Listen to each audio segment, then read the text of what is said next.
Perfecto, estamos ya en grabación de nuestra tercera sesión, módulo de comercio internacional.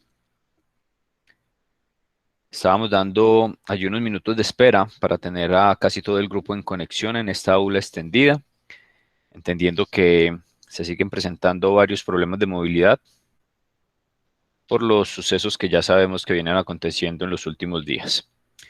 Esperemos que durante el proceso de toma de asistencia puedan ir llegando los demás compañeros. Aún no tengo ningún reporte por nuestro grupo o por el interno sobre algún tipo de inconvenientes de los compañeros que faltan por conexión. Por el momento vamos dando el espacio para que ellos se conecten. Ya les voy a compartir pantalla para hacer el proceso de asistencia y luego vamos con los contenidos que tenemos planteados para el día de hoy.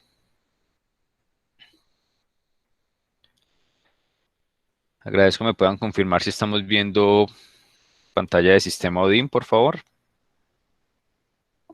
Sí, Sí, profe. Muchas gracias. Por favor, me colaboran con la correspondiente confirmación, ya sea por el audio o por el chat, para que quede la evidencia en nuestra grabación. Lina Marcela Guevara. presente. Gracias. Blanca Milena Aranzazu. Buenas noches, profe, presente. Gracias. Buenas noches. Caterina Ardila. Buenas noches, profe. Gracias. Mariana Benjumea. Hola, profe, presente. Gracias. Jennifer Bernal. Hola, profe, presente. Gracias. Jenny Berrío.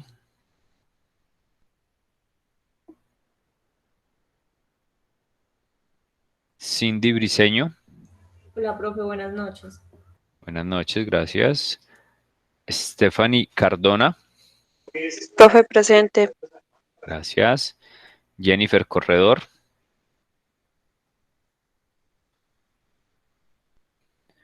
Luisa Fernanda Delgado.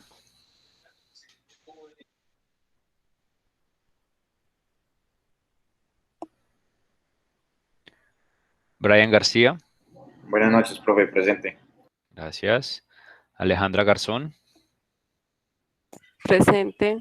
Gracias. Profe, qué pena, es que intenté hablar, pero creo que no se escuchó mi micrófono. Yo soy Jennifer Corredor. Ah, ok, Jennifer, listo, perfecto. Muchas gracias, Jennifer, si no te habíamos escuchado. Gracias. Vamos con Catherine Gómez.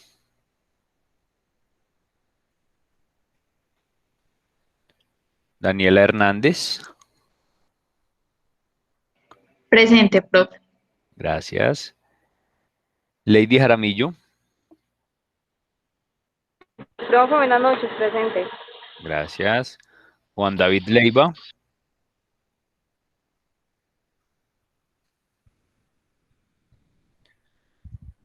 Cindy Linares.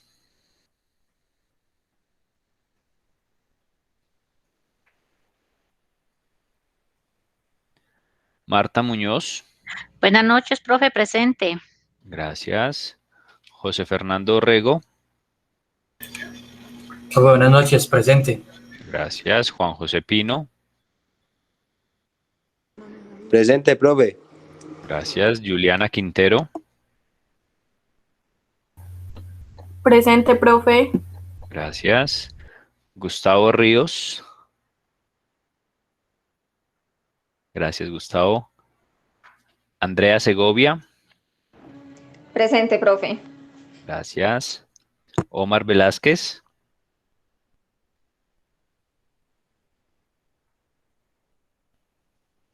Sandra Milena Vélez. Presente, profe. Gracias. Ana Milena Vélez. Presente, profe. Gracias. Julie Lorena Vera. Buenas noches, profe, presente. Gracias. Vamos a validar nuevamente aquí con los compañeros que no nos contestaron. Tenemos 22 en conexión. 3, 5, 6. A ver. Vamos a validar nuevamente. Jenny Berrío. Luisa Fernanda Delgado.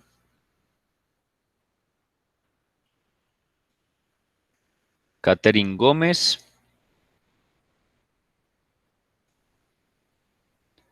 Juan David Leiva.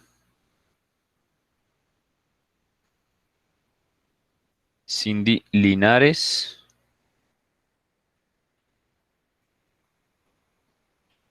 Omar Velázquez.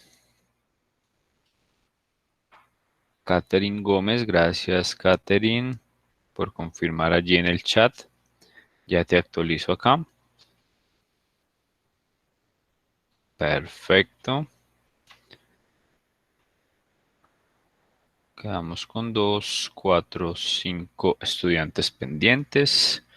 Acaba de haber una desconexión de uno de los compañeros. Esperemos que se vuelva a conectar.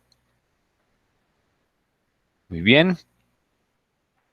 Tenemos entonces novedad con los compañeros Omar, Cindy, Juan David y Luisa Fernanda y Jenny Berrijo. No tengo reporte por el momento de algún inconveniente. Esperemos que se puedan conectar en los próximos minutos.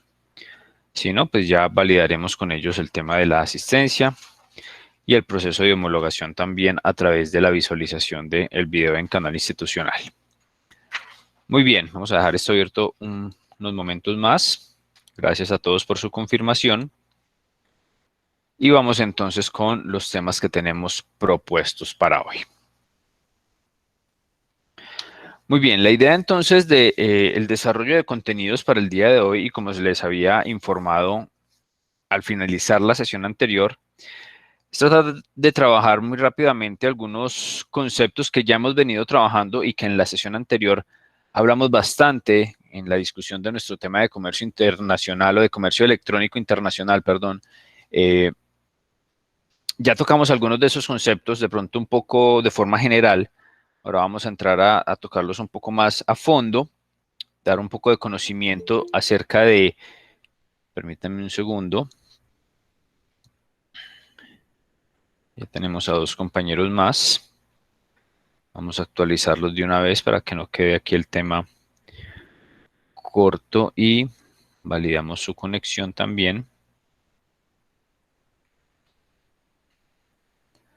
Vi al compañero Omar Velázquez. Omar, ya estás en conexión, ¿nos escuchas bien?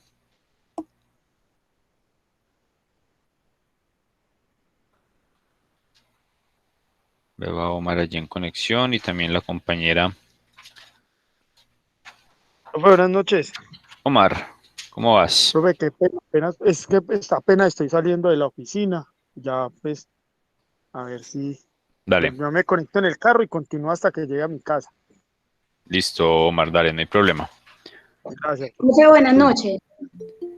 Ya me llamo lista. Jenny, sí. Espérame, Jenny, ya te actualizo. Precisamente estábamos aquí con tu pendiente, Jenny. Muy bien. Gracias, profe. Listo, Jenny. No, gracias a ti por el reporte. Entonces ya tenemos también a Jenny y a Omar. Solamente quedamos pendientes con Luisa Fernanda, Juan David y Cindy Juliana Linares. Esperemos que se puedan conectar en los próximos minutos.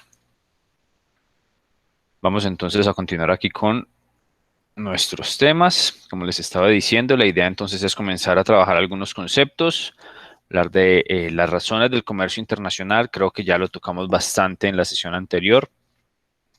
Hablar un poco de qué es lo que necesitan los mercados, un poco del tema de divisas, que sí es bien importante. Hablar también de las entidades que comienzan a intervenir ya en lo que es el comercio internacional y el comercio exterior. Hablar un poco de globalización, que también ya lo hemos tocado en las sesiones previas. Y vamos a ver si alcanzamos a hablar un poco de los organismos para el comercio exterior.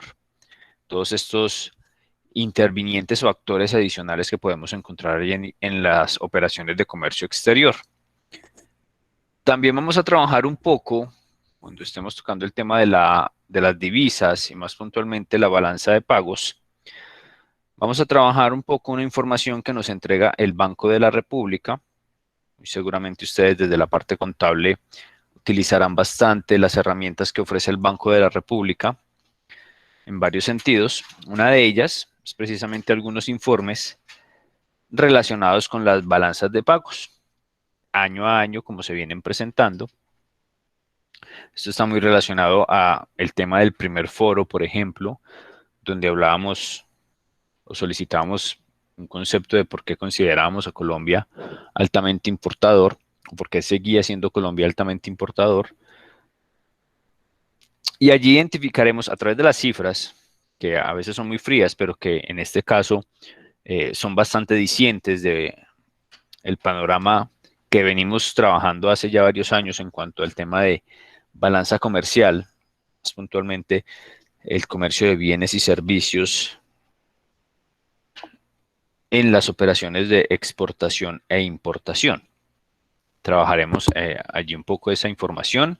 El enlace está allí alojado en el área de recursos, queda disponible para que ustedes lo utilicen cuando quieran. Y también aprovecho para adelantar un poco el tema de las actividades, que también es algo muy sencillo que estamos allí dejando para esta sesión, y es un par de lecturas de tipo informativo, donde, como ven allí en el área de actividades, se está solicitando, o la solicitud puntual es que se realice la lectura de estos dos enlaces, o de la información que tenemos en estos dos enlaces. Ambos están relacionados directamente con lo que es los Incoterms. Un tema que estaremos tocando, o que esperamos tocar la próxima sesión, que esperamos desarrollar bastante, ya que este tema de Incoterms, seguramente algunos de ustedes ya los han escuchado, otros puede que no. Pero aquí con esta lectura, ustedes ya tendrán por lo menos para la próxima sesión un panorama de lo que se relaciona con los Incoterms, o los términos de negociación internacional, o los términos de comercio internacional. Ya con ese panorama que ustedes tengan a través de esa lectura, y muy seguramente si hay conceptos que no entienden, que no son claros, ustedes también puedan allí generar alguna consulta adicional, pues tengan ustedes ya una herramienta previa para lo que vamos a explicar y a exponer en la próxima sesión, en la sesión número 4. Esa sería como la actividad que quedaría para esta sesión. Como les digo, algo muy sencillo, pero también muy concreto, y es una información bastante clara, bastante dinámica también, sobre lo que son los Incoterms, los términos de comercio internacional. Me adelanto ahí en esa parte para que lo tengan muy en cuenta. Esto ya está habilitado en plataforma, entonces ya ustedes entrarán allí, darán clic en los correspondientes links y harán sus lecturas. No son muy largas, tranquilos, no se preocupen, esto lo sacan no más de media hora, creo yo, que se toman en hacer la lectura de esto. Ya si van a hacer un análisis más profundo, de pronto investigar un poco más, pues se tomarán un poco más de tiempo, pero es una lectura bastante sencilla, y lo importante es que es bastante dinámica también, para que ustedes tengan un buen entendimiento, y ya en la próxima clase, en la próxima sesión, sí desarrollaremos de forma concreta el tema de Incoterms. Vamos entonces a entrar en materia con los temas para hoy. Vamos a dirigirnos al módulo. Recordemos que hacía una observación en la sesión anterior sobre la información que plantea el módulo, y que está un poco ligada a información fuera del país, que no debería ser el enfoque de esta información. Debería ser una información un poco más cercana a lo que nosotros vivimos o a lo que nosotros tenemos, pero hay una gran cantidad también de conceptos que podemos rescatar de acá. Previo a esta información de los mercados de divisas, encontramos pues todas las razones para la generación y aplicación del comercio internacional, que, como les decía en la sesión anterior, eso ya lo hemos venido hablando. Ya hemos hablado del por qué se presenta el comercio internacional entre los diferentes mercados, cuáles son las posibilidades que tenemos, o cuáles son las oportunidades que tenemos como posibles exportadores o vendedores de productos, materias primas o servicios, y también qué oportunidades, qué posibilidades tenemos como posibles compradores, importadores de productos, materias primas o servicios. Razones como cuáles, como ventajas que pueda tener algún otro mercado, algún otro país con respecto al nuestro. Ventajas en cuanto a líneas productivas, a materias primas que se transforman en ciertos países y que aquí no las encontramos. De igual forma, productos que nosotros tenemos y que en otros mercados son escasos o no se producen o no se encuentran y pues tenemos allí o se identifican allí oportunidades también de exportación. Y ya cuando se identifica a nivel macro, pues todas esas oportunidades es donde los estados, los gobiernos como tal, plantean las posibles negociaciones entre países, acuerdos bilaterales, multilaterales, acuerdos comerciales, tratados de libre comercio y demás, en ejecución de lo que es el comercio internacional, para que ya luego entre a revisarse toda la parte de comercio exterior, toda la parte de trámites, normatividad, procesos legales que se deban de cumplir y también procesos operativos y logísticos que se deban de cumplir para ejecutar ese comercio internacional y esas negociaciones. Cuando ya hablamos de la negociación como tal, cuando ya hablamos de que estamos incluyendo diferentes países en esas negociaciones,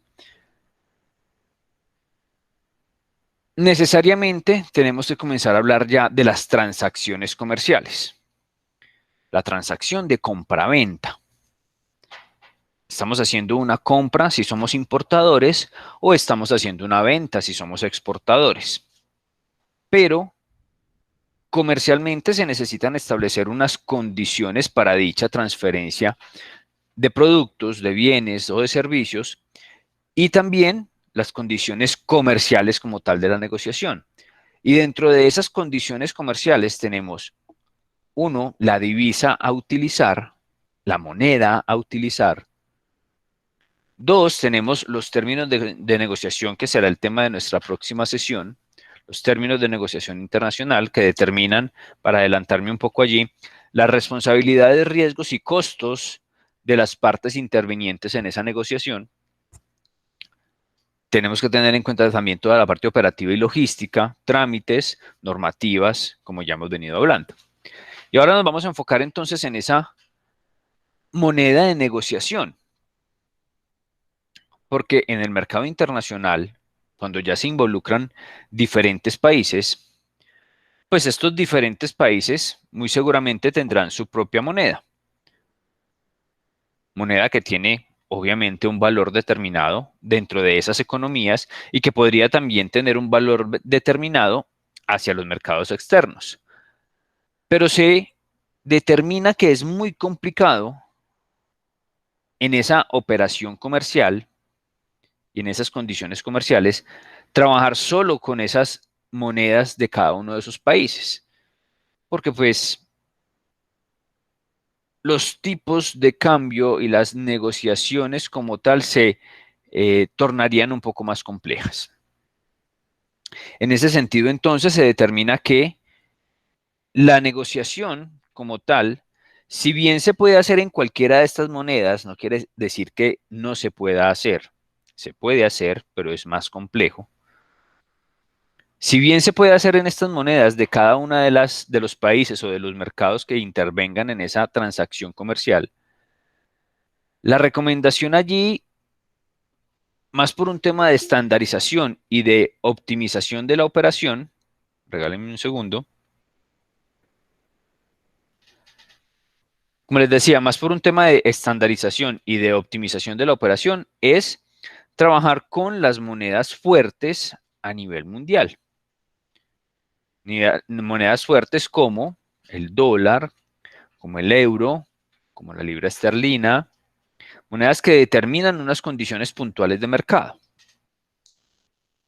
Ya retomamos el tema, permítanme un segundo, actualizamos aquí la asistencia, que ya tenemos a otra compañera en conexión, la compañera Luisa Fernanda Delgado. Luisa, ¿nos escuchas bien? ¿Estás ok en conexión?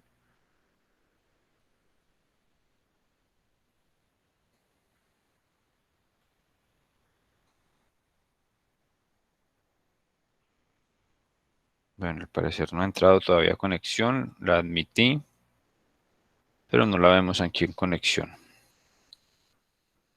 Ya validamos nuevamente con Luisa.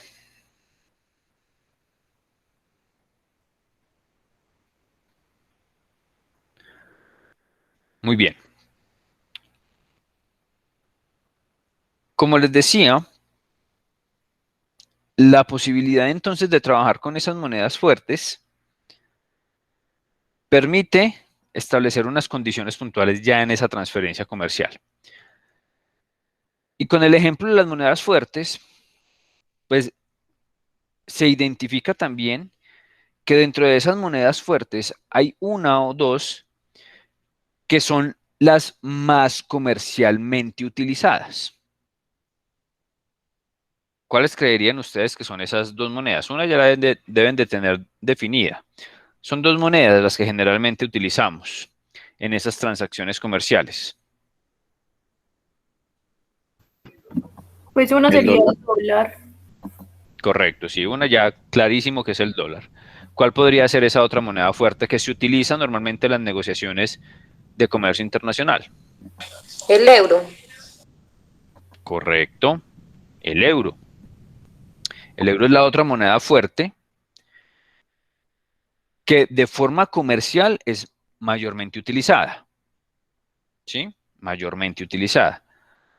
Dólar y euro. Vamos en esa parte. Ya identificamos la necesidad de utilización de monedas fuertes y de monedas comercialmente o altamente utilizadas de forma comercial. Pero vuelvo y lo repito, no quiere decir esto que yo no pueda hacer una negociación en cualquier otro tipo de moneda. Yo la puedo hacer. Incluso yo le puedo decir a un cliente que yo le facturo en pesos colombianos. Yo puedo hacer la negociación así. Pero, aquí viene el pero. Como ya tenemos una determinación de las monedas comerciales más fuertes o más utilizadas a nivel mundial, el dólar y el euro, y que por normatividad aduanera incluso mundial, Organización Mundial de Aduanas, se establece que sea el dólar la moneda que determinará todo el tema de valoración aduanera para los diferentes aduanas o los diferentes países. Entonces, en ese orden de ideas, es el dólar la moneda utilizada para el tema de las negociaciones internacionales. Ahora, teniendo claro que es el dólar, pues ya tenemos que identificar, como es nuestro caso, por ejemplo, que no somos una economía dolarizada, pero sí dólar dependiente, pues tenemos entonces que verificar y trabajar el tema de mercado de divisas y tipos de cambio. En el caso nuestro, el Banco de la República, como entidad financiera cabeza de la economía colombiana, como emisor del peso colombiano y como garante de las condiciones de negociación como tal, en cuanto a temas financieros, entraremos entonces a validar, o se debe entrar a validar en esas negociaciones a cuánto correspondería nuestra transacción comercial si el valor es diferente a dólares. Por ejemplo, si es pesos colombianos. Entonces, yo podría decirle fácilmente a un cliente en el exterior que yo le facturo en pesos colombianos, pero le deberé determinar un tipo de cambio a esa factura comercial para que él pueda determinar su valor en dólares. Esa es una opción. O yo, la organización como exportador, puedo facturar directamente en dólares. No hay ningún problema. De igual forma, en la importación. En la importación yo podría negociar en cualquier moneda. Por eso les digo, no quiere decir que solamente deba tener documentos con moneda de negociación en dólares. No necesariamente. Es lo más utilizado y es lo más fácil y sencillo para trabajar, sí. pero no necesariamente. Yo puedo encontrar proveedores que me digan a mí solamente le facturo en euros, si son, por ejemplo, de la Unión Europea. O le facturo solamente en, no sé, Suiza, por ejemplo, en francos suizos. O si estoy negociando con Inglaterra y ya con la autonomía que tienen para el manejo de la moneda nuevamente, entonces me dicen, le facturo solamente en libras esterlinas. O si estoy negociando con China y pues el proveedor chino decide facturarme solamente en renminbis o en yuan chino. No hay ningún problema. Lo que sí debo de tener claro es que luego debo trasladar esos valores a dólares. Debo encontrar su equivalencia en dólares. Y allí es cuando entramos entonces a validar y a tener que estar un poco al tanto de lo que es el mercado de divisas. Ya todos conocemos que, o deberíamos conocer, y sobre todo en la parte contable, que el mercado de divisas está enfocado entonces a la compra y venta de la moneda extranjera. En este caso, el dólar. En el caso colombiano, el dólar. Compra y venta de moneda extranjera. A cargo de entidades financieras, a cargo de intermediarios del mercado cambiario o los IMC, y a cargo también obviamente del Banco de la República.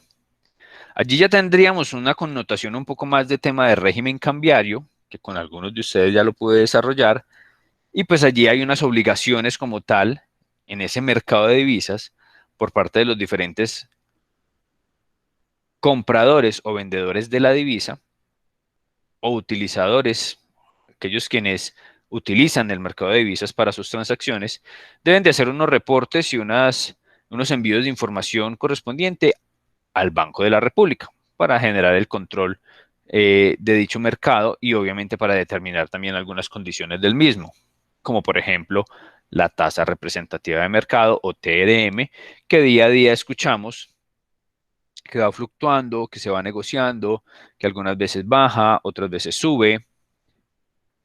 Por ejemplo, ¿quién me podría decir esta semana qué fluctuación ha tenido el dólar en Colombia?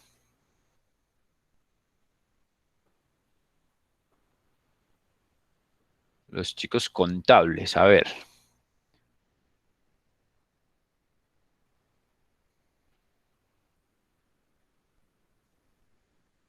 Los corché de un modo.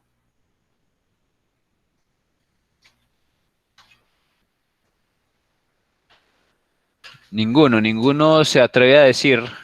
Profe, me repite la pregunta, porfa, que no escuché. Ok, les estaba preguntando que quién de pronto se atrevería a decirme o conoce, si está dentro de su manejo, qué fluctuación, no me lo tienen que decir de forma concreta y exacta, qué fluctuación ha tenido el dólar durante esta semana.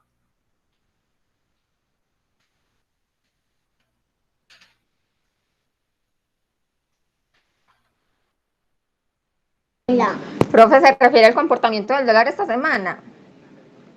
Sí, correcto. Debido a lo que ha pasado en el país, el dólar ha estado a la alza. Creo que ya está como en 3.870, algo así. Creo que escuché que estaba. Ha estado todos los días subiendo. Ok, gracias Catalina. Caterina nos estaba levantando la mano también. Sí, profe, pues era para decirle lo mismo, el dólar ha estado subiendo, ya están más de 3.800. Ok, ha estado subiendo. Listo. Perfecto. Nos decía Catalina, ¿debido a qué?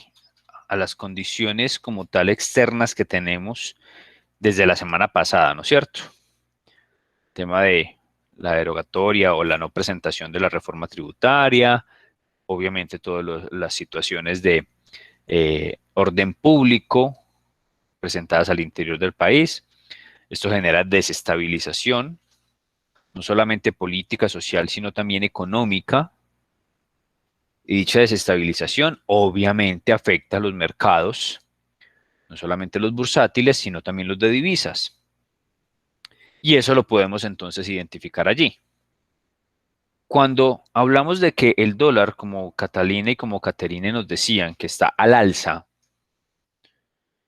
que estamos ya sobre 3.000, ha estado casi que sobre los 3.900 en algunos momentos del día en la negociación. Cuando hablamos de esa alza, decimos entonces que nuestro peso colombiano, nuestra moneda colombiana, tiene o está presentando una característica puntual. ¿Cómo se llama esa característica? Se está devaluando, profe. Se está devaluando, Juliana, muy bien. Está perdiendo fuerza, está perdiendo valor frente a la moneda de negociación principal, que es el dólar. Vuelvo y lo repito. Economía completamente dólar dependiente. Entonces, nuestro peso colombiano siempre estará trabajándose en relación al dólar americano. Y en estos momentos, entonces, por factores externos, factores exógenos que ya conocemos y que ya nombramos, ese peso está perdiendo valor frente al dólar. Cada día necesitamos más pesos colombianos para obtener un dólar. Eso es lo que nos dice esa tasa representativa de mercado y a eso es lo que tenemos que apuntar nosotros en la verificación del mercado de divisas. ¿En qué momentos es óptimo o no hacer una compra o una venta de divisas? Esto, digamos que lo podríamos aplicar en el mercado del común y en las operaciones o en las transferencias básicas de divisas, que puntualmente podríamos estar hablando de las remesas, ¿sí? Que somos un país que también depende bastante de las remesas, de esos giros internacionales que los compatriotas están allí enviando constantemente porque están por fuera de nuestro país, laborando, generando ingresos en otras monedas y luego envían las remesas hacia el país. Pero cuando ya hablamos del comercio internacional, de esas negociaciones internacionales, donde se establecen condiciones a largo plazo, donde hay relaciones comerciales a largo plazo, hablar del tema del mercado de divisas se vuelve un poco más complejo y se vuelve un poco más delicado.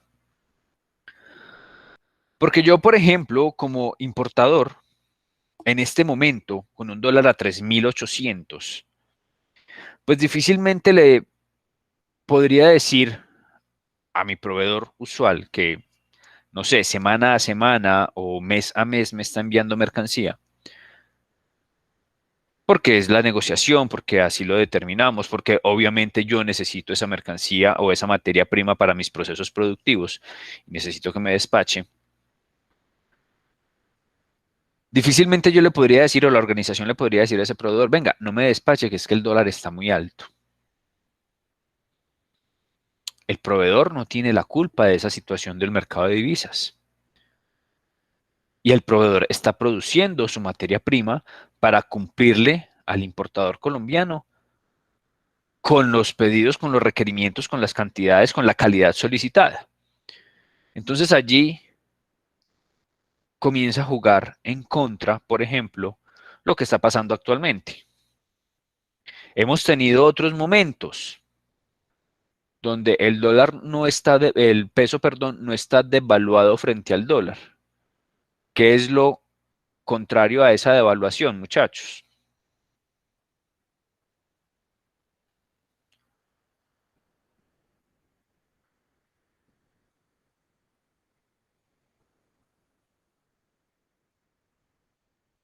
Se valoriza, profe. Sí, se valoriza y eso tiene un término en específico.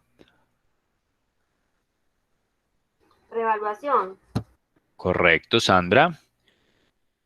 Cuando no tenemos devaluación, es decir, cuando nuestra tasa representativa de mercado, nuestra TRM diaria, no está subiendo y subiendo y subiendo, sino que por el contrario comienza a bajar. Entonces ya no hablamos de 3.800, sino de 3.600, 3.200, 3.000, 2.800, 1.800, como los llegamos a tener por ahí hace algunos años, 1.500, 1.400 pesos por dólar.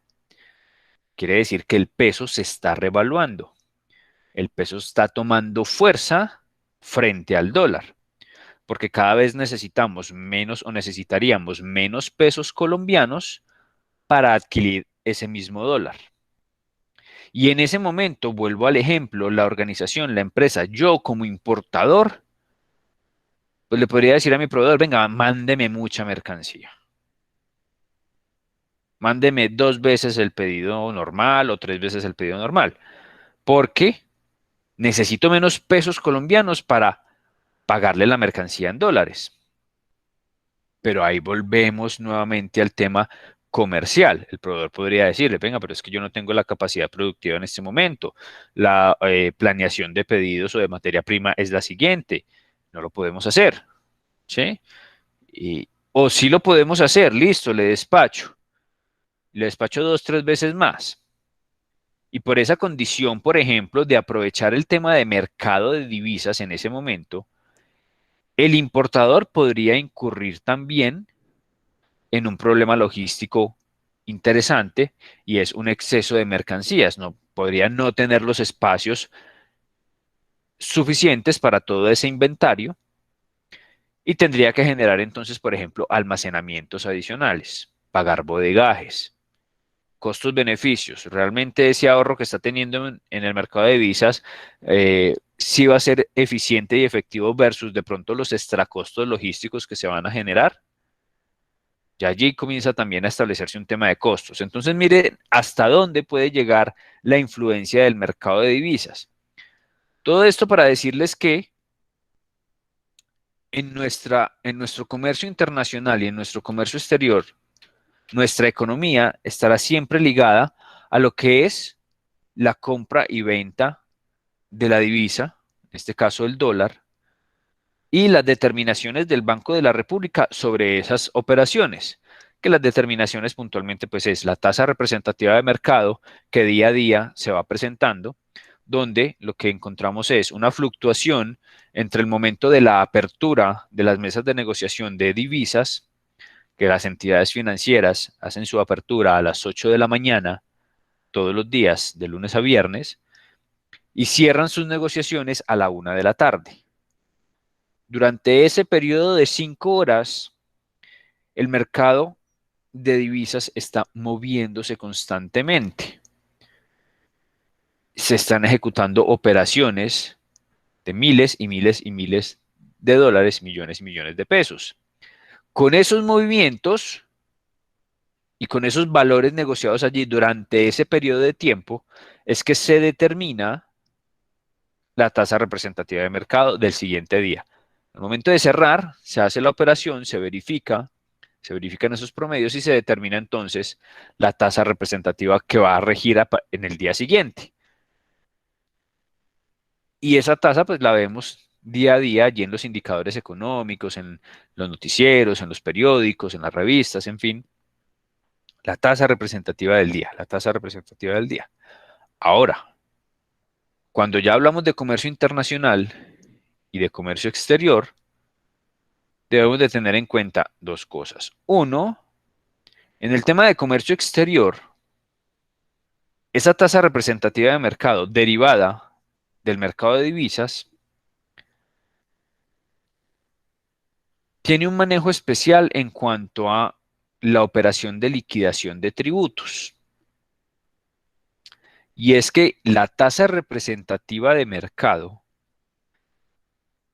con la que se trabaja el día viernes, o la que quedó determinada para el día viernes de cada semana, será la tasa a utilizar durante la semana siguiente en todas las operaciones de comercio exterior.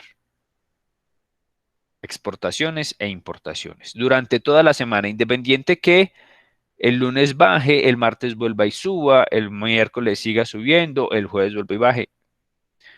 En la operación como tal de comercio exterior, nos regimos por la tasa representativa de mercado del viernes de la semana inmediatamente anterior. Es decir, esta semana, hoy miércoles, estamos trabajando con la tasa representativa de mercado que se estableció para el día viernes de la semana pasada.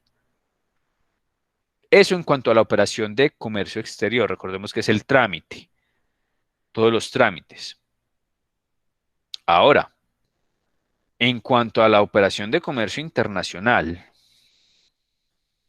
es decir, la necesidad, por ejemplo, de yo pagar una mercancía que le compré a un proveedor en el extranjero y que está facturada en dólares, o que a mí me paguen una mercancía que exporté en dólares y luego la tenga que llevar a pesos colombianos, ahí sí se aplica la negociación día a día y las tasas representativas del mercado día a día y del momento de la negociación. Entonces, para explicar un poco más esa parte, podríamos decir en este momento, la tasa representativa de mercado del viernes de la semana anterior fue 3.700, se me escapa, 3.780 creo que fue. Se me escapa el valor exacto. Vamos 3.780. Con esa tasa se está trabajando toda la liquidación de impuestos aduaneros durante esta semana. Eso es en la operación de comercio exterior. Ahora, en la operación de comercio internacional, resulta que le hice una compra a un proveedor en Estados Unidos. Él me facturó ayer y en las condiciones de la negociación me dice que el proveedor al momento de facturarme, yo a más tardar al día siguiente le debo de estar pagando la factura para que él pueda hacer el despacho de la mercancía. Allí entonces, si él me facturó ayer y yo tengo que hacer esa negociación de divisas el día de hoy, para negociar esa divisa yo no me rijo con los 3.780 del viernes.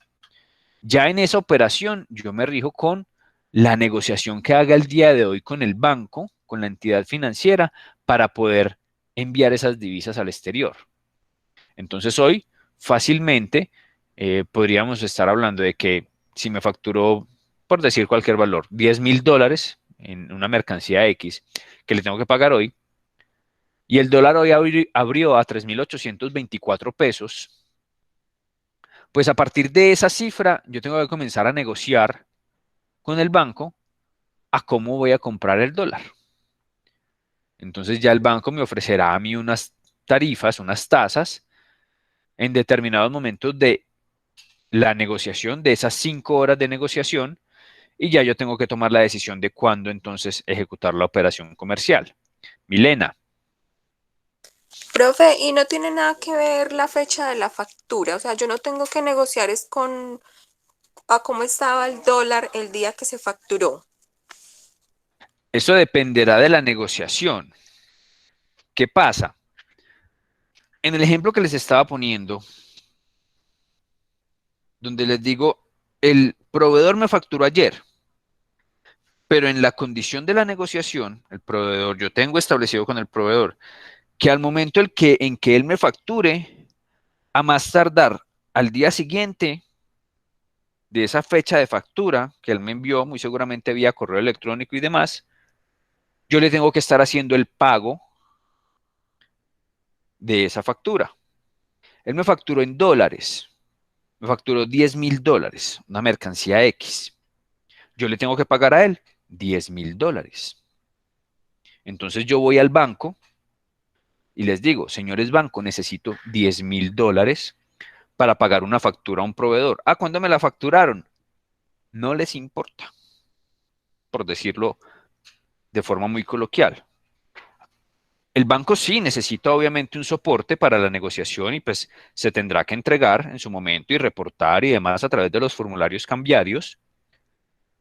Pero independiente de cuándo me hayan facturado, el banco lo que sabe en ese momento es que yo, como importador, necesito $10.000.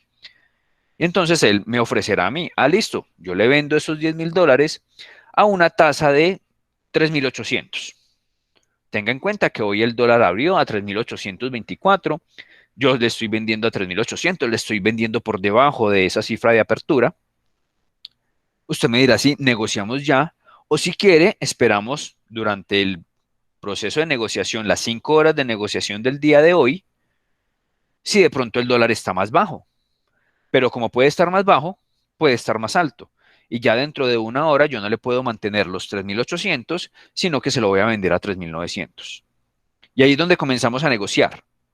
Ahí es donde comienza la negociación. Entonces, Milena, en esos casos, no tengo que hacer una negociación con la fecha de factura o con la tasa que tenía en fecha de factura. Porque es que yo no le puedo decir al banco, venga, a mí me facturaron hace un mes. ¿A cómo estaba el dólar hace un mes? El banco no me va a negociar así.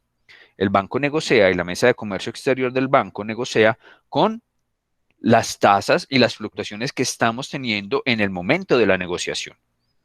Diferente es, Milena y compañeros, cuando tenemos de pronto facturas de procesos operativos de comercio exterior ligadas a una facturación en dólares y que la facturita ya dice en sus condiciones de pago, páguese con la tasa representativa de mercado del momento de la facturación más 30 pesos, por ejemplo.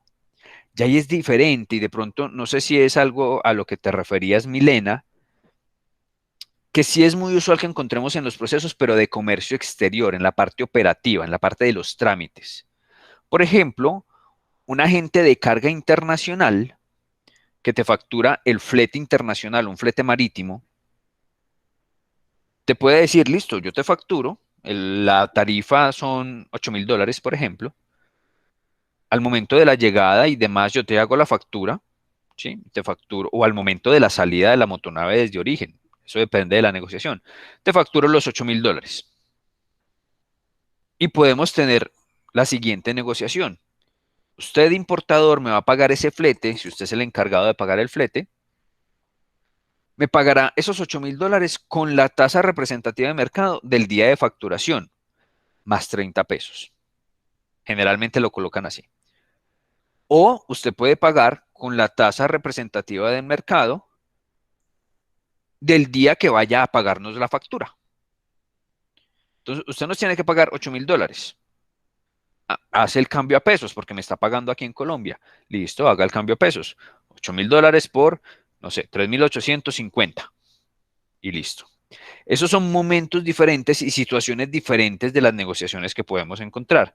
No sé, Milena, si de pronto la apreciación que tú tenías estaba un poco más ligada a esa parte operativa.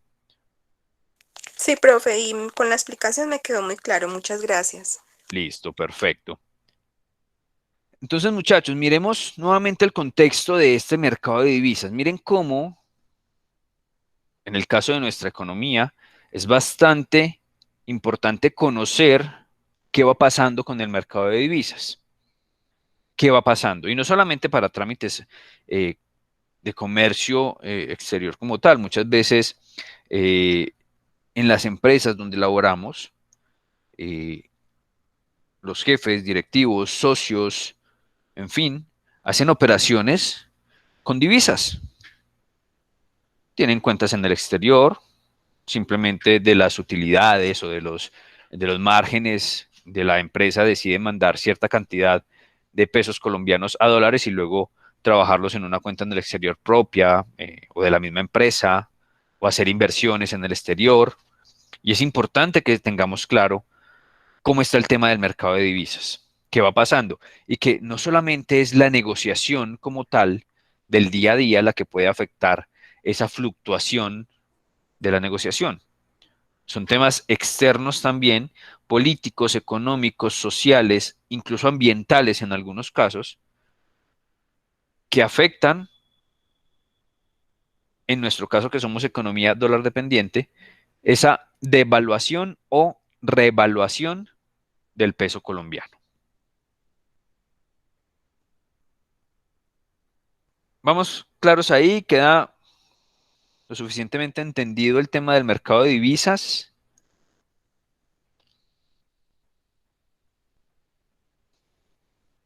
Sí, profe. Sí, profe. Sí, profe. Ok, espero que sí. El módulo como tal nos entrega una información un poco de historia del momento en que se establece como tal una moneda para las negociaciones internacionales.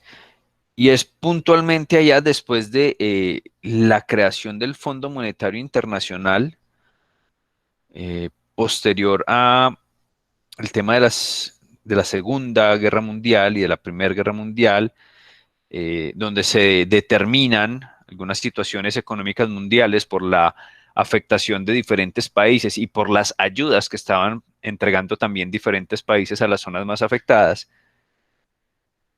de cómo se podía entonces establecer de mejor forma y de correcta forma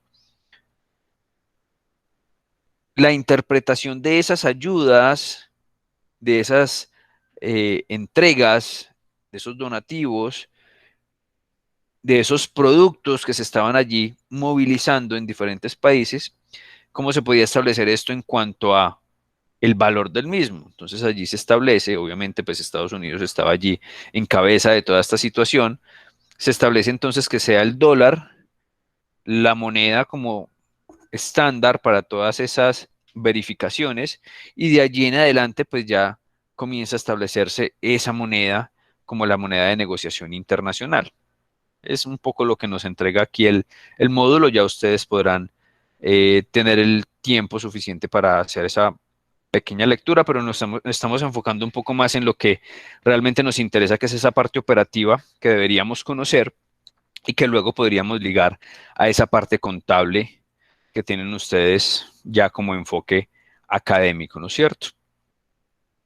Con el tema del patrón oro, pues aquí la determinación es que Estados Unidos nuevamente aprovecha el tema de la fortaleza que tiene frente a otros países en determinados momentos, sobre todo después de la Segunda Guerra Mundial, donde ellos prácticamente son los realmente ganadores de todo este complejo hecho histórico, y establecen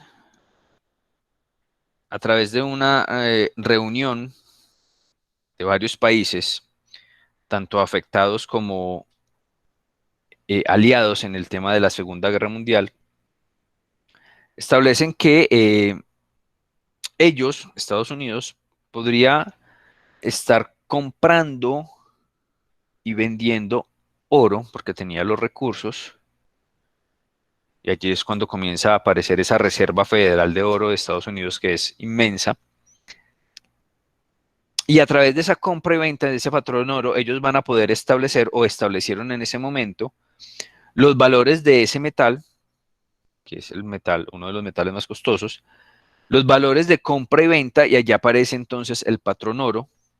Cuando ellos determinaban un valor X para un lingote de oro, entonces allí ya se tenía un patrón de moneda. Pero pues ya esto no fue tan utilizado de forma comercial. Sigue comercializándose el oro, eso es otra cosa, pero los valores del patrón oro en temas comerciales pues comienzan a desaparecer, porque ya se hace más relevante es la actividad comercial como tal de diferentes productos, posterior a la Segunda Guerra Mundial, donde a través de esa reunión, como les decía, de los diferentes países acuerdan la creación del Fondo Monetario Internacional, del FMI, que ese sí lo hemos escuchado bastante, con el ánimo de que este comience a establecer un sistema para establecer los tipos de cambio y generar una estabilidad en los tipos de cambio. Allí entonces, a través de ese sistema que establece el Fondo Monetario Internacional, ya todas las bancas de los diferentes países, incluido en estos momentos Colombia, se adhieren a ese sistema para determinar lo que estábamos hablando hace un momento, los tipos de cambio, las tasas representativas de mercado, y validar entonces cómo va fluctuando esto, dependiendo de algunas condiciones externas que se van generando allí. El Fondo Monetario Internacional obviamente también está al pendiente de lo que va pasando con todo el tema del mercado, no solamente de divisas, sino también de productos, bienes y servicios, las situaciones económicas de los países, para ir determinando en qué momento el peso de un país se está revaluando o se está devaluando frente al dólar, si es una economía dólar dependiente. También qué va pasando con los tipos de cambio de las otras monedas fuertes, qué va pasando con el euro frente al dólar, qué va pasando con la libra frente al dólar, qué va pasando con los francos suizos frente al dólar, qué va pasando con, todavía no es una moneda fuerte, pero lo podría llegar a ser con el yen frente al dólar. En fin, el Fondo Monetario Internacional va generando allí esas revisiones y todas las bancas de los países pues estarán allí siempre al pendiente de lo que vaya determinando el Fondo Monetario Internacional. Vamos a hablar ahora de la balanza de pagos. Ya habíamos tocado este tema en las sesiones previas muy rápidamente. Hoy tocaremos el tema un poco más a profundidad. Y debemos entender entonces que la balanza de pagos hace parte nuevamente de esos elementos importantes a tener en cuenta, así como el mercado de divisas y los tipos de cambio y las tasas representativas de mercado y demás. La balanza de pagos también es una información relevante a tener en cuenta al momento de estar validando los procesos de comercio internacional y de comercio exterior. Por ejemplo, y saliéndonos del caso colombiano, si un exportador colombiano comienza a hacer un estudio de mercado para identificar si su producto sería bien recibido en un mercado externo, pongamos puntualmente un país. Estamos hablando de que Colombia, un exportador colombiano, le quiere vender al mercado costarricense.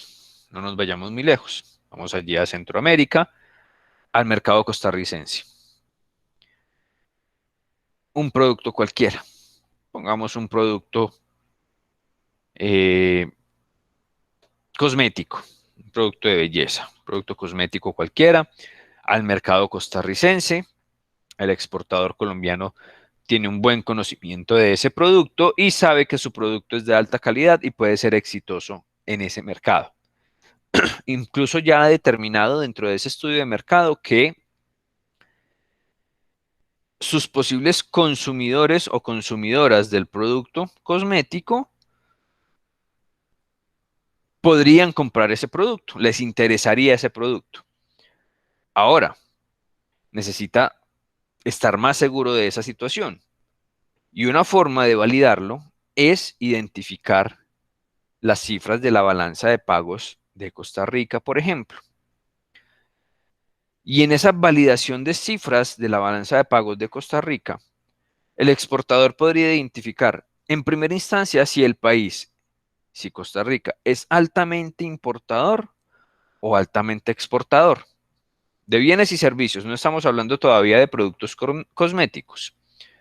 Entonces él, a través de esa información de balanza de pagos, que eso generalmente está a disposición pública, identifica que, Costa Rica, resulta que año a año realiza más importaciones que exportaciones.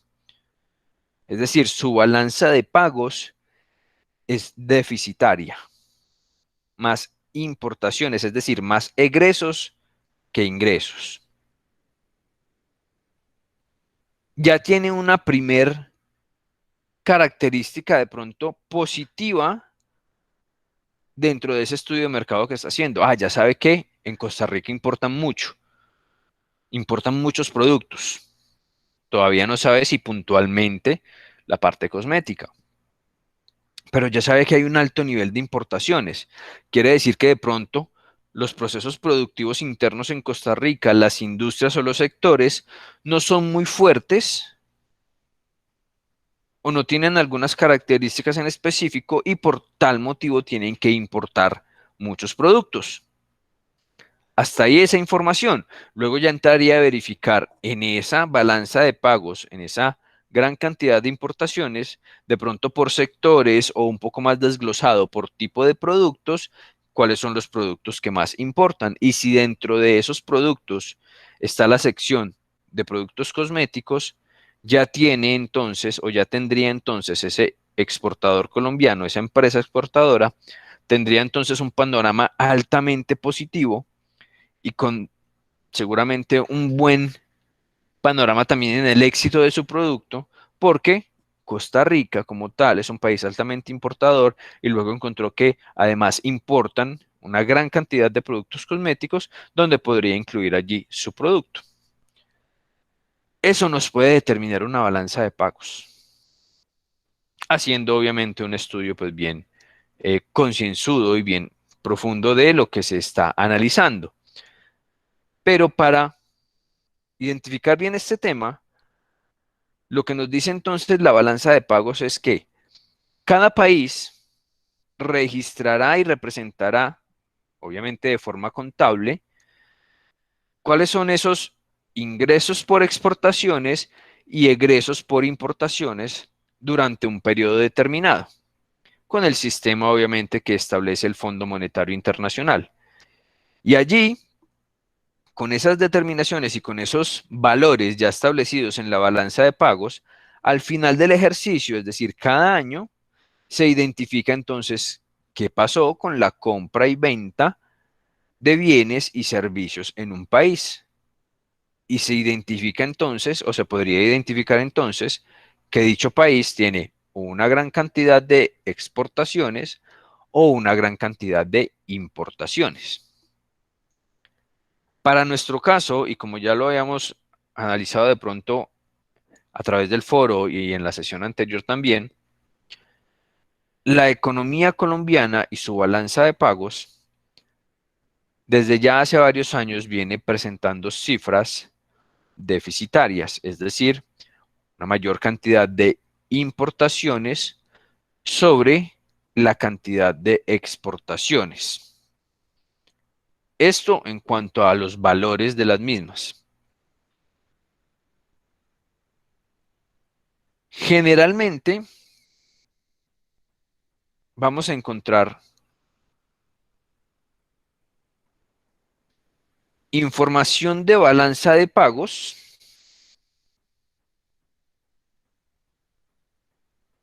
desglosada con unas características un poco más hacia la parte contable que ustedes podrían entender mucho mejor. Pero también, dependiendo de la fuente de información, encontramos dichas balanzas de pagos con unos desgloses más interesantes y enfocados un poco al mercado como tal.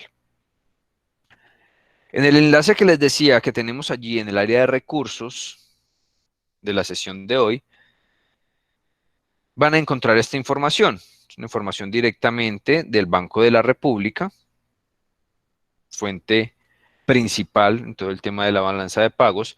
También encontramos información, por ejemplo, en el Ministerio de Industria y Comercio Exterior. También encontramos información en la página del DANE, por ejemplo, toda la parte de comercio exterior. Pero me gusta trabajar puntualmente para el tema de balanza de pagos, sobre todo, con la información que nos entrega Banco de la República, porque pues es la fuente más directa de información y la que nos debería entregar pues una información un poco más concreta. ¿Qué nos dice el Banco de la República entonces sobre la balanza de pagos? Que la balanza de pagos registra todos los flujos reales y financieros que el país intercambia con el resto de economías del mundo. Esto basado nuevamente en el manual de balanza de pagos que establece el Fondo Monetario Internacional y que ya desde el punto de vista contable presenta la información de la siguiente forma. Lo voy a subrayar aquí para que ustedes lo vean. Perdón. En primera instancia, nos dice que ese método o el Fondo Monetario Internacional sugiere que la información se presente en dos grandes cuentas. Una cuenta corriente y una cuenta financiera. Ya vamos a ver eso en un cuadro para que ustedes entiendan más la información. La cuenta corriente lo que hace es contabilizar las exportaciones e importaciones de bienes y servicios, los ingresos y egresos primarios y secundarios, es decir, por renta de factores y por transferencias corrientes, es decir, las remesas. Cuenta corriente y cuenta financiera. Ahora, para ser un poco más claros en esta información, esta misma página nos entrega aquí en la parte derecha de sus pantallas unos resúmenes o unos detallados de esas cuentas. Vamos a evidenciar en este momento un resumen, no un detallado, sino un resumen anual. Aquí lo estoy abriendo. Me confirman por favor si estamos viendo allí el Excel. Sí, profe. Sí, profe. Muy bien.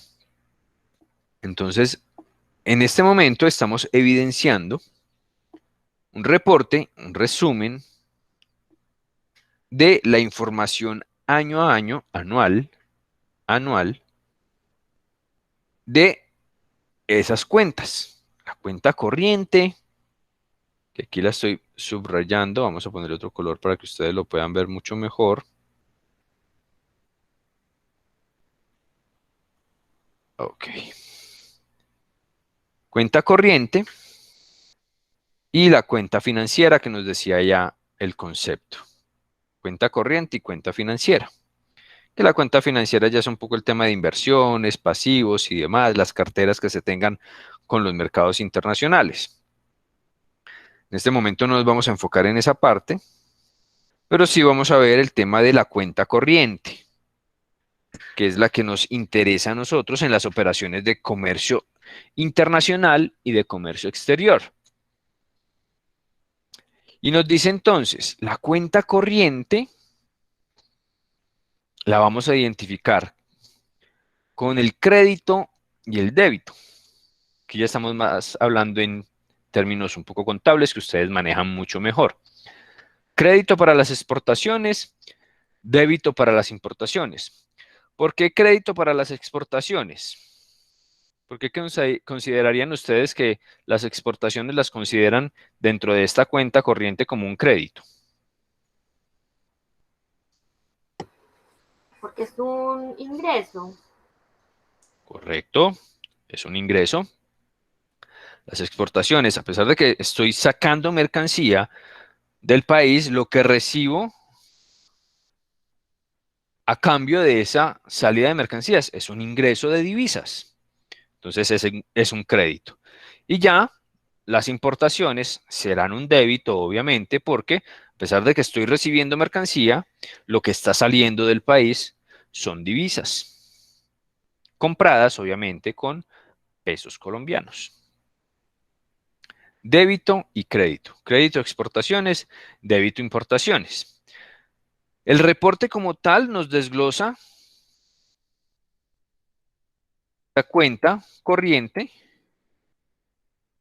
en bienes y servicios, e incluso sobre esos bienes y servicios nos hace un nuevo desglose donde nos determina los valores solamente para bienes y nos determina también los valores solamente para servicios. Y nos habla también de ese ingreso primario o renta factorial y del ingreso secundario o de las transferencias corrientes que se realizan en el país. Lo que más nos interesa a nosotros, vuelvo y lo repito, crédito y débito, exportaciones e importaciones. Y vamos a ver un poco de las cifras. Permítanme organizo aquí para que podamos ver un poco mejor. Listo. Nos vamos a ir muy lejos. Vámonos a partir de 2014, un poco más. Bueno, a partir de 2011. 10 años.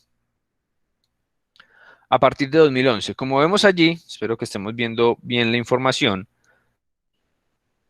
En ese momento, 2011, que ya está revisado, cifras revisadas, 2011, en cuanto al valor en millones de dólares es esto, ya lo verificamos, millones de dólares, cifras en, no está aquí en la parte de arriba, perdón.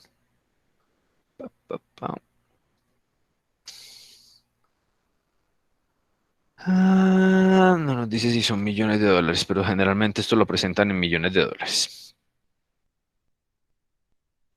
Crédito, exportaciones, cifra de 73.640 millones de dólares. Exportaciones versus importaciones por 83.551 millones de dólares. Gran diferencia. Diferencia de, ahí está el valor en la diferencia, la parte superior, 9.911 millones. ¿Qué pasa? Incluso desde hace 10 años atrás, y podríamos irnos más atrás y seguimos viendo cifras negativas, lo vamos a detallar desde tan lejos, pero el tema no es nuevo. 2011, mayores niveles de importación versus las exportaciones. Entonces ya aquí estamos hablando de un déficit aproximado de 9.911 millones de dólares. Y ahí vamos viendo año a año cómo se va manejando el tema. 2012, déficit de menos 11.000. 2013, menos 12.000. 2014, preocupante, menos 20.000.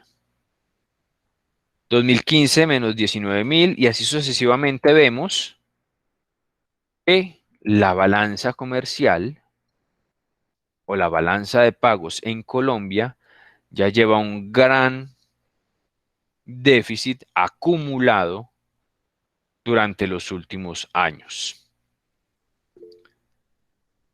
¿Quién nos levanta la mano? Milena. Ay, otra vez. Profe, Claro, y cuéntanos. si fuera al contrario, ¿cómo se llamarían esas cifras? En este caso serían cifras deficitarias. Ajá. Si fuera al contrario, ¿cómo se llamarían? Se llamarían cifras superavitarias. Ok, Estaríamos gracias. hablando de un superávit. ¿Por qué? Porque estaríamos recibiendo más de lo que estamos sacando del país en términos de divisas.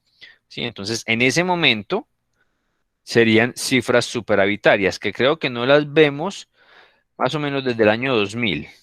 Permítanme, verifiquémoslo por acá. Sí, exactamente.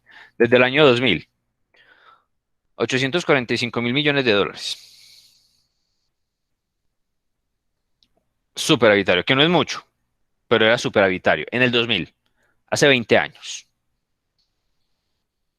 Ahí en adelante, cifras totalmente deficitarias y en algunos casos con cifras pues, bastante preocupantes, como por ejemplo en los años 2014 y 2015, cifras deficitarias bastante altas.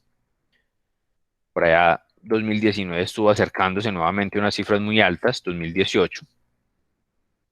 El año pasado no tanto, pero el año pasado, bueno, estas cifras son preliminares, este PR quiere decir cifras preliminares, pero sin embargo, pues a través de esa contracción económica a nivel mundial, sin embargo, se presentó de igual forma el déficit. Ahora, listo, estas cifras son, como les digo, así podríamos hacer análisis sobre cifras de forma muy fría, sin mayor, digamos, posibilidad de tener más detallado qué ha pasado, por ejemplo, en cada sector y demás. No vamos a entrar a detallar eso en este momento. Lo importante aquí es conocer que la economía colombiana, y más puntualmente los sectores productivos colombianos, son los que podrían estar viéndose altamente afectados. Y ya ustedes hacían esos comentarios en los aportes de foro. La falta de garantías, la falta de ayudas, la falta de apoyo. Una gran cantidad de inconvenientes o de situaciones más bien que de pronto no se han sabido sortear, no solamente por parte del Estado, que obviamente los diferentes gobiernos que hayan pasado durante el transcurso de todos estos años, porque esto no es nuevo, ya ven que el tema es de muchos años atrás, se han involucrado entonces varios gobiernos. En ese sentido, de pronto el trabajo no ha sido el óptimo. Sin embargo, no quiere decir que la economía se haya visto afectada durante todos estos años. Como de pronto se ha podido escuchar en ciertos momentos, o como siempre lo escuchamos al final de cada año y en todo el tema de paso de año fiscal y demás, el tema de inflación, el tema de crecimiento del Producto Interno Bruto, de crecimiento económico, expectativas económicas para el siguiente año y demás, pues las cifras, digamos que entre comillas, han sido positivas. Entonces, esto no determina tampoco que una economía esté mal, pero sí puede determinar que los sectores productivos pueden estar viéndose afectados de alguna u otra forma. ¿Por qué? Porque difícilmente se está generando valor agregado a los productos para que sean atractivos en los mercados externos, es decir, que se incremente o que se trabaje fuertemente en el tema de exportación. Y que a su vez, obviamente, si se está generando un tema de calidad, un tema de fortalecimiento de los sectores productivos internos, pues también el consumo y la producción interna se va a ver bien afectada y no necesitaría el mercado de acceder a productos importados. No en las cantidades de pronto que se está trabajando hoy en día. Decir que no se va a importar o que se va a dejar de importar tampoco es la opción, porque hay que mantener un equilibrio. Y la idea de la balanza de pagos, si por lo menos no tenemos una balanza de pagos superavitaria, que es el ideal, lo importante de esa balanza de pagos es que se mantenga, o permanezca por lo menos lo más equitativa posible.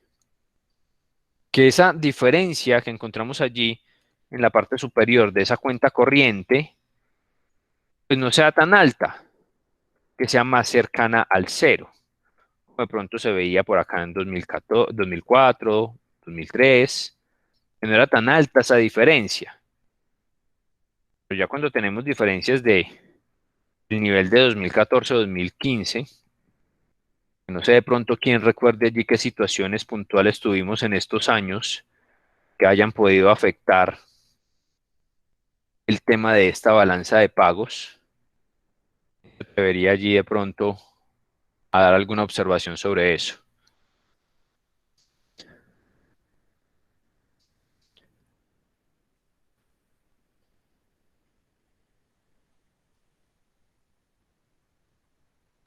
Los corché otra vez.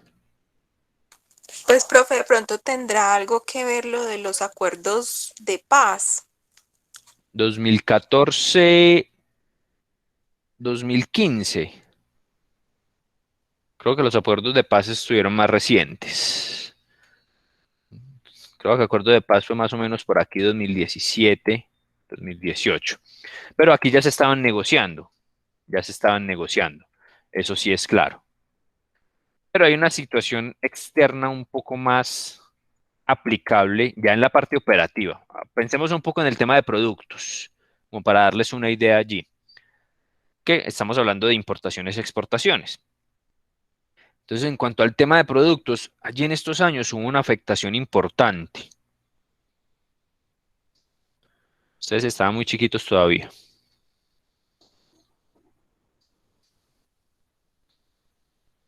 Yo creo que alguno se debe acordar. Los corché fuertemente. Les recuerdo, les refresco un poquito de pronto la memoria a algunos. En esos años se presentó a nivel mundial un tema bastante interesante con la reducción de los precios del petróleo. No sé si lo recuerden, o por lo menos lo hayan escuchado en algún momento. Esa situación tampoco es nueva, eso generalmente pasa, no constante, pero en algunos momentos de las economías pasa eso. Como por ejemplo el año pasado con la situación de pandemia, donde tuvimos cifras incluso negativas del el valor del barril de petróleo.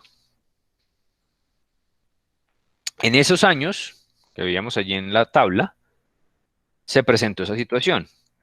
Y obviamente, la cuenta corriente en la parte del crédito, las exportaciones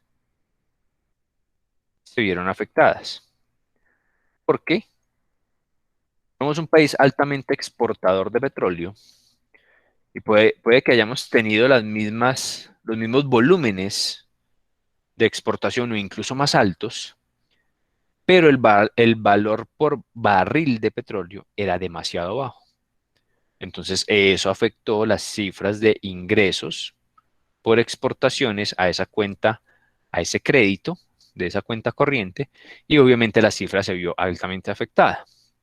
Y las importaciones siguieron su curso y muy seguramente se haya tenido también que manejar un tema de importación de pronto de este mismo producto, pero ya refinado, y también eso incrementó un poco allí el tema de las importaciones. Son situaciones que pasan normalmente en los mercados. ¿Afectan las balanzas de pagos? Claro que sí. Claro que sí. ¿En qué se debe trabajar? Ya ustedes también lo dijeron bastante en esos aportes, y es en tratar de desarrollar de mejor forma los sectores productivos internos para luego entregar opciones importantes hacia el tema de las exportaciones. Característica puntual de la balanza de pagos. El crédito, es decir, la cuenta de exportaciones,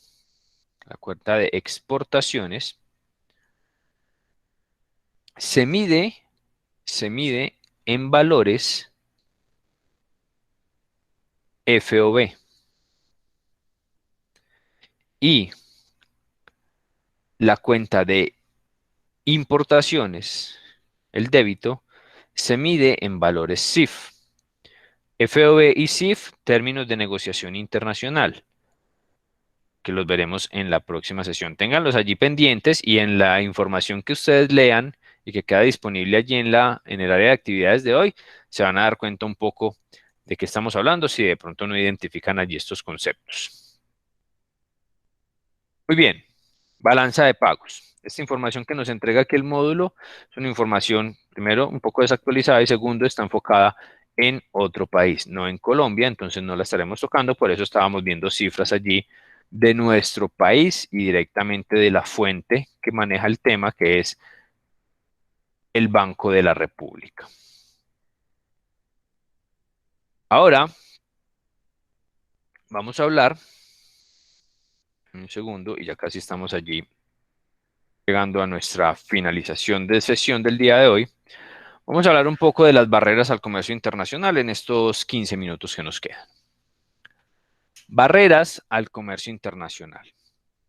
Entonces, si bien hemos venido hablando de que el comercio internacional es altamente relevante para las diferentes economías de los países, por la posibilidad que se tiene de acceder a algunos productos que no encontramos en la producción interna, por ejemplo, y también enviar productos que de pronto tenemos en exceso a través de buenas producciones, obviamente, o que logramos identificar ciertas ventajas competitivas o en algunos casos absolutas hacia los mercados extranjeros, pues también los diferentes países tendrán que proteger un poco sus mercados internos, su economía, sus sectores productivos, con estas barreras al comercio internacional. Barreras que, vuelvo y lo repito, lo que permiten es proteger ese comercio interno, proteger esa producción interna, incluso proteger algunos sectores en específico. Para ponerles un ejemplo,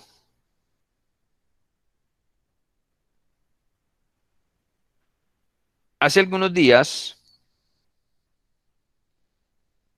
no sé si lo escucharon, espero que así haya sido, se estableció por medio del Ministerio de Industria y Comercio una barrera comercial para las confecciones. Escuchamos un poco de eso.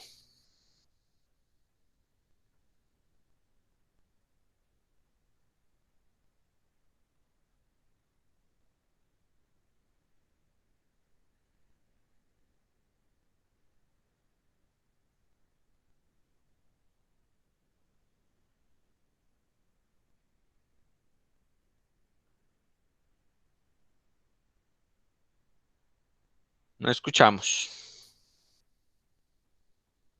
No, profe. Muy bien, hace algunos días, aproximadamente unos 15 días más o menos, se estableció como barrera comercial para dichos productos, confecciones, unos aranceles adicionales o ad valorem para dichos productos, para una gran cantidad de productos realmente, en el tema de la importación. En ese orden de ideas, los importadores que venían realizando compras en el exterior de confecciones, pues verán una barrera interesante. No quiere decir que no van a poder importar nuevamente, lo pueden hacer, pero el costo como tal de ese producto se va a ver incrementado. ¿Eso con el ánimo de qué? Con el ánimo entonces de proteger un poco la producción nacional y que aquellos importadores ya piensen un poco antes de comprar sus productos en el exterior y validen los costos del producto interno, de las confecciones internas, porque somos obviamente un país con una producción interna en el tema de confecciones bastante fuerte, incluso somos exportadores de confecciones, pero hemos venido siendo, o el sector ha estado bastante golpeado por una gran cantidad de proveedores extranjeros que tienen pues unos niveles de producción un poco más altos, una mano de obra un poco más baja y que ofrecen productos a unos precios bastante bajos, diferentes a los de nuestra producción interna. Esa es una forma de trabajar una barrera al comercio internacional, generando, por ejemplo, aranceles a ciertos productos o aranceles adicionales o algunas condiciones legales o administrativas a algunos productos para que antes de pensar en esa importación de esos productos, que vuelvo y lo digo, no es que no se pueda hacer, sino que ya tiene unas condiciones o unas barreras en específico que se deberían de cumplir, pero que pueden afectar un tema de costos. Antes de hacer todo ese proceso, quien vaya a necesitar esas mercancías, esos productos, piense primero en la producción interna. Entonces, ¿qué encontramos allí? Que las barreras al comercio internacional, pues su primer enfoque sería tratar de corregir ese desequilibrio que existe en la balanza de pago. ¿Cómo? Pues disminuyendo de cierta forma la importación de algunos productos o en algunos sectores. Con eso bajamos los niveles de importación y obviamente las exportaciones o los valores de exportaciones no necesariamente tendrán que subir, pero sí reduciremos ese déficit que se viene presentando en el caso de nuestra economía, por ejemplo. Es una de las situaciones puntuales por las cuales se puede presentar la generación de barreras al comercio internacional. Y también, como les decía hace un rato, para tratar de proteger un poco los sectores, las producciones internas y tratar de también tener una competencia un poco más sana a nivel del mercado y a nivel del consumo como tal de algunos productos. Diferentes tipos de barreras que podemos encontrar en las importaciones, porque pues esas barreras obviamente se deben generar hacia las importaciones, no hacia las exportaciones. Si la idea de una economía es que tenga una gran cantidad de exportaciones, pues no sería consecuente ni lógico ponerle barreras a la exportación. Antes, por el contrario, hay que hacer la exportación lo más ágil y lo más simple posible para que efectivamente se desarrollen más esos mercados y nuestra balanza de pagos comience a pasar de un déficit a un superávit. ¿Qué tipos de barreras podemos encontrar entonces? Podemos encontrar Contingentes, por ejemplo, de tipo cuantitativo, es decir, en cuanto a la cantidad. Límites en las cantidades de producto. Esto se presenta mucho en el tema de productos agrícolas o productos pecuarios o agropecuarios. Se presenta bastante, por ejemplo, barreras cuantitativas o cupos, como también se le llama en el comercio exterior, estamos hablando de los trámites, cupos en las cantidades que se habilitan para una importación. Pasa mucho con el azúcar, pasa mucho con el maíz, pasa con las carnes de res, las carnes de cerdo, tienen cupos de importación porque somos un país que también produce este tipo de productos. Somos un país altamente productor de azúcar, por ejemplo, de ganado, tanto bovino como porcino, productores avícolas también, entonces se generan allí unas barreras en cuanto al tema de cantidades a importar de otros mercados. Y una vez se cumplen esos cupos, ya no puedo importar más y tengo que acercarme y validar el producto interno. Son de las primeras barreras que encontramos. Profe, Sí, ¿esos cupos es por cada persona que haga la importación o es como a nivel general? es a nivel general. ¿Qué pasa? Te hago o te doy un ejemplo allí, Alejandra. En el caso del azúcar. En el caso del azúcar y de los productos también derivados un poco del tema de caña, por ejemplo, tenemos unos límites o unas barreras cuantitativas en doble vía con el mercado de Estados Unidos. Entonces, si vamos a hacer, por ejemplo, exportaciones para Estados Unidos de azúcar o de productos derivados de la caña, como la panela, por ejemplo, Estados Unidos nos pone a nosotros unas barreras cuantitativas. Nos dicen, Estados Unidos le podrá comprar a Colombia durante el presente año por acuerdo de libre comercio, por ejemplo, le podrá comprar, no sé, por decirte cualquier cifra, 50.000 toneladas de panela. 50.000. Eso lo exponen o lo proponen para nivel país. O sea, de Colombia a Estados Unidos se podrán exportar 50.000 toneladas. Te estoy dando cualquier cifra. Puede ser un poco más, puede ser menos. Creo que es más, si mal no recuerdo. Hace rato no estoy involucrado con el tema de la panela. Pero nos ponen esa cifra a nivel país. ¿Qué hace entonces el país? Ministerio de Industria y Comercio Exterior. Dice, señores exportadores de panela, Estados Unidos nos ha puesto la siguiente barrera cuantitativa en cuanto a toneladas de panela. Podemos exportar 50.000 toneladas de panela. Ustedes, señores exportadores de panela, díganme qué cupo necesitan para su exportación o para sus exportaciones de panela hacia Estados Unidos. Entonces, en Colombia puede haber fácilmente, no sé, 200 exportadores de panela, por decirte también cualquier cifra. No quiere decir que esas 50.000 toneladas el ministerio las vaya a dividir en partes iguales. 50.000 toneladas entre 200 exportadores serían 250 toneladas por exportador. No quiere decir que el ministerio lo vaya a hacer así, porque puede que un exportador no tenga ni siquiera la capacidad de exportar 250 toneladas de panela al año. Puede que ese exportador solamente haga 2 exportaciones en el año, porque es su capacidad de producción, es el negocio que tiene establecido, y él solamente necesita un cupo de 50 toneladas.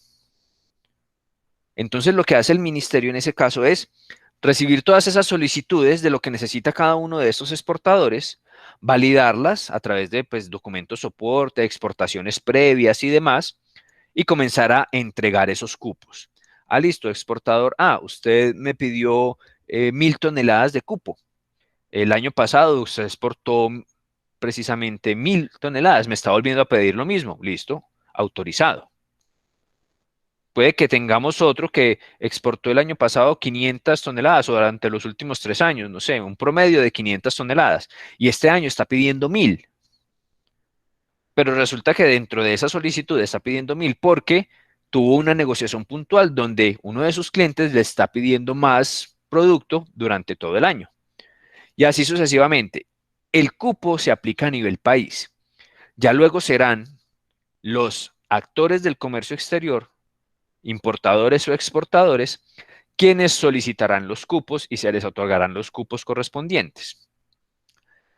También hay otra forma de trabajarlo, y es que el país como tal, el ministerio, a través de las entidades de control, DIAN, INVIMA, ICA, en fin, dice, tenemos establecido un cupo de, vuelvo al tema de los productos del agro o productos pecuarios, tenemos un cupo de 500.000 toneladas para la importación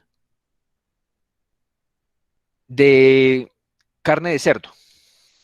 ¿Sí? Carne de cerdo, 500.000 toneladas. Ese es el cupo de importación. Vamos a recibir importada carne de cerdo solamente 500.000 toneladas durante este año, durante 2021. Lo que hacen en ese caso no es decirle a cada importador, venga, ¿usted cuánto necesita? No. No se enredan con eso, sino que dicen, este es el cupo general, 500.000 toneladas, comiencen a importar. Comiencen a importar. ¿Qué tiene que hacer el importador? Ah, vaya y verifique que sí haya cupo para importar. Entonces comenzamos, 2021, comenzamos con 500.000 toneladas. A enero ya han importado, por decirte cualquier cifra, 100.000 toneladas entre X cantidad de importadores. Quedan 400.000. Yo en febrero voy a importar, voy y reviso, ahí a través de los sistemas informativos de la DIAN o del ministerio o de la entidad que está a cargo del tema, cuánto hay de cupo disponible todavía. Ah, a febrero todavía hay 400.000 toneladas. Ah, yo solamente voy a importar 20 toneladas. Puedo traer, no hay problema. La situación se va volviendo un poco más compleja ya cuando va avanzando el año. Cuando ya ese cupo se va reduciendo y de pronto los importadores están ávidos de traer mercancía del exterior, en este caso la carne de cerdo, y allí entonces se generan los inconvenientes. Uy, ya no hay cupo. Vamos a coger este cupo rápido, y hay algunos importadores que quedan sin la posibilidad de traer esa mercancía. Ese es un poco el panorama de cómo aplican esas barreras cuantitativas. Los aranceles, obviamente, son una barrera que está establecida, sino que tenemos en diferentes casos y en diferentes productos aranceles que pueden ir desde el 0% de arancel hasta incluso el 35-40%. Y como les decía, de pronto aranceles adicionales, como es el caso de las confecciones que les comentaba hace un rato,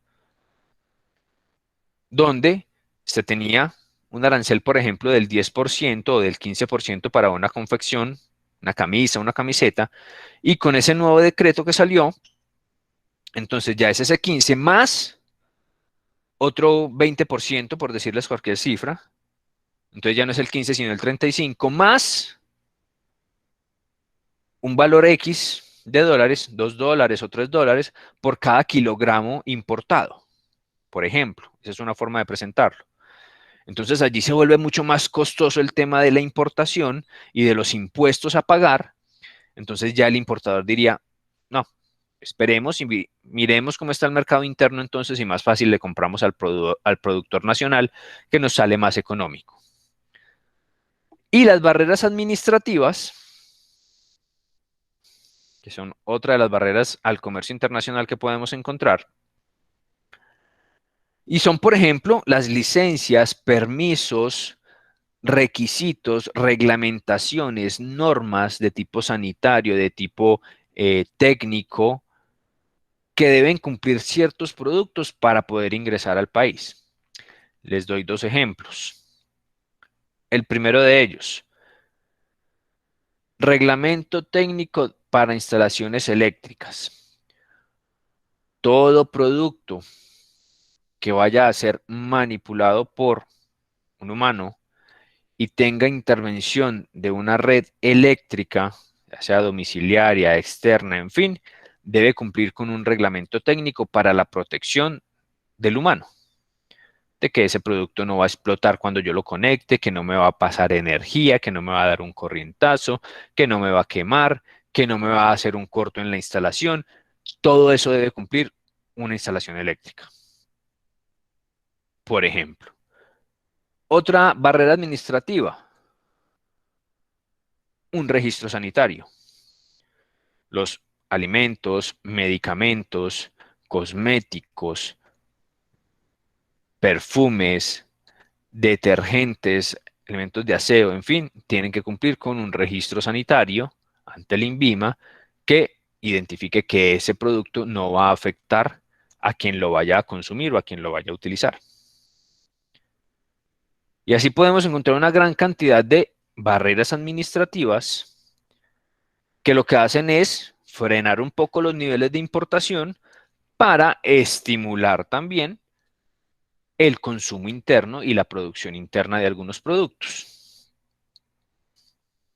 ¿Nos queda un poco claro allí esa información, muchachos, de las barreras?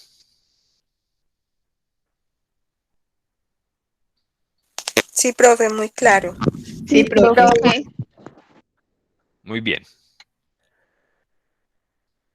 Vamos entonces a validar aquí. No alcanzamos a tocar el tema de globalización, entonces lo dejaríamos para la próxima sesión. Hablar de globalización, organismos para el comercio y el tema de los Incoterms. En la próxima sesión, recordemos que en la próxima sesión dejaremos entonces habilitado, posterior a la finalización de la misma, el parcial, primer parcial, quedará habilitado en plataforma para el desarrollo por parte de cada uno de ustedes. Durante unos días lo dejaremos habilitado, pero con la característica de que es un solo intento y ese intento tendrá un tiempo en específico para desarrollarse. Entonces, para que lo tengan en cuenta también, de igual forma en la próxima sesión haremos nuevamente las recomendaciones para el desarrollo de ese parcial, pero tengamos en cuenta que ya para la próxima semana estaríamos en ese ejercicio de parcial posterior a la finalización de la sesión. Listo, muchachos. Recuerden hacer la lectura también de estos dos documentos que les dejo en el área de actividades relacionados con los Incoterms, tema que será desarrollado en la próxima sesión y que la idea es que ustedes estén bien contextualizados por lo menos con respecto a este tema para que sea un poco más sencilla la explicación y no sea tan compleja o no sea tan complejo el entendimiento de estos temas. ¿Listo, compañeros? Profe, ¿hasta qué día dijo que hay plazo para presentar el parcial? No, todavía no hemos dado el plazo, Milena. La próxima semana, una vez finalicemos la sesión, es decir, el próximo miércoles, finalizamos la sesión y dejamos habilitado el parcial. Va a quedar habilitado por unos días. Muy seguramente, lo que sí te puedo adelantar es que muy seguramente queda habilitado desde ese miércoles en la noche, muy seguramente hasta el domingo. Ah, bueno, profe, ¿Sí? no, es Para que que entendí que era a partir de hoy. No, es a partir de la próxima semana. Y muy seguramente queda habilitado hasta el día domingo para que tengan allí su espacio, un buen espacio, que determinen allí en qué momento se van a sentar ya a desarrollar el parcial, que tengan una buena conexión, que no se les vaya a caer el internet y demás para que no tengan inconvenientes con ese desarrollo. Ok, compañeros, entonces con eso podemos ir dando por finalizada la sesión del día de hoy, esperando que los temas hayan quedado bien entendidos, comprendidos. Recordándoles la actividad de lectura que queda pendiente, necesaria para la próxima sesión. Esperando también que se sigan cuidando bastante, quienes están teniendo desplazamientos durante el día por sus jornadas laborales y demás. Bastante cuidado, no solamente en el tema de salud, como ya se viene trabajando, sino también ahora en el tema de el orden público. Entonces, espero que se cuiden bastante, espero que tengan un buen resto de semana. Y esperamos entonces vernos la próxima semana en nuestra cuarta sesión. Muchas gracias a todos por la asistencia y la participación. Hasta luego, profe. Gracias. Ok, que estén muy bien. Profe, muchas gracias, hasta luego, muy amable. Hasta luego, que estén bien. Gracias, profe, feliz noche, que descanse. Con gusto.